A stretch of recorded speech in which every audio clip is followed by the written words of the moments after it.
उम्र क्या है इसकी? इसकी उम्र क्या है? ये किस भाई का सवाल है जिसकी बीमारी को मरीज़ की समझ नहीं आती? उम्र कितनी है इसकी? 60 साल। इसको सिर्फ कलवंजी और मेथी दाने का पानी पिलाओ बस, और इस नीयत से पिलाना है कि प्यारे पैगंबर जनाब मोहम्मद सल्लल्लाहु अलैहि वसल्लम ने फरमाया इस काले दाने में मौत के अलावा हर बीमारी की शिफा है।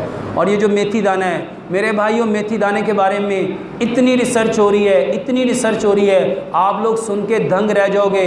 पूरी दुनिया इस वक्त मेथी दाने को और कलवंजी को दोनों को मिक्स करके कैप्सूल में डाल के लोगों को बेच रही है। बताने वाले कौन हैं? प्यारे पैगंबर जनाब मोहम्मद। और आज अमल करने वाले कौन?